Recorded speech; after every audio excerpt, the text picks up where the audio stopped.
Hello and welcome to the channel. Recently Iran ने अपना first military satellite launch किया है which is indigenously built in country, जो कि एक कंट्री के लिए काफ़ी अच्छी बात है। It is like a proud moment for them.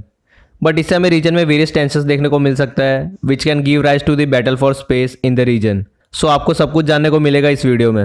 ये आर्टिकल है BBC का, Iran revolutionary guard successfully launch military satellite.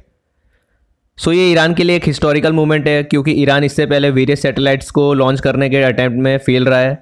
Almost Iran के इस लॉन्च से पहले 4 सैटेलाइट लॉन्च अटैम्प्ट्स फेल रहे हैं। इस वजह से ईरान के लिए ये मोमेंट खास बन जाता है। बेसिकली ईरान ने अपना military satellite lower earth orbit में लॉन्च किया है in the range of 425 kilometre.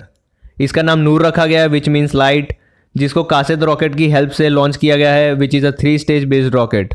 3 stage based rocket का मतलब होता है जिसमें फर्स्ट एंड सेकंड स्टेज के रॉकेट लिक्विड फ्यूल को यूज में लेगा and third stage which is the last stage के लिए रॉकेट सॉलिड फ्यूल को यूज में लेके सैटेलाइट को ऑर्बिट में पुश कर देगा। ईरान की सैटेलाइट लॉन्चिंग इसलिए खास बन जाती है बिकॉज ईरान पे फिलहाल के दिनों में वेरियस सैंक्शंस लगे हुए हैं, चाहे वो US के हो या तो UN के। इन सैंक्शंस के बीच एक कंट्री का सैटेलाइट लॉन्च करना is a proud moment for them. Similarly इसकी लॉन्चिंग IRGC के बेस से हुई है which is located 330 kilometre away from the north east of Tehran. Iran की लॉन्चिंग रीजन में टेंशंस क्रिएट कर सकती है। आप मैप में देख सकते हैं कि पाकिस्तान मोस्टली चाइना पे डिपेंड रहता है फॉर वेरियस थिंग्स। अफगानिस्तान में तालिबान ने प्रॉब्लम्स क्रिएट कर रखी है। टर्की भी अपने वेरियस थिंग्स के लिए यूरोपियन यूनियन या तो US की हेल्प लेता है। तो ये सब देखते हुए आप जान सकते हैं कि जितने भी OIC organisation of Islamic cooperation countries है उसमें से मोस्टली कंट्रीज़ दूसरे कंट्रीज़ पर डिपेंड रहते हैं।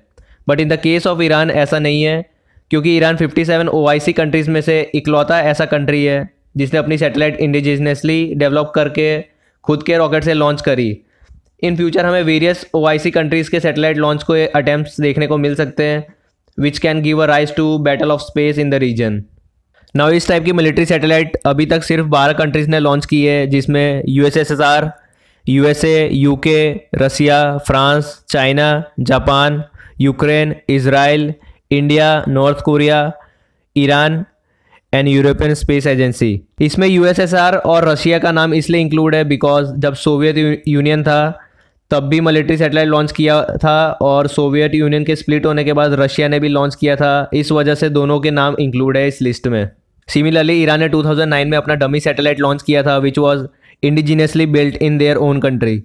तो उसके बाद ईरान ने वेरियस मुस्लिम कंट्रीज़ को हेल्प ऑफर करी थी जिससे कि दूसरी मुस्लिम कंट्रीज़ खुद के स्पेस प्रोग्राम्स को डेवलप कर सके।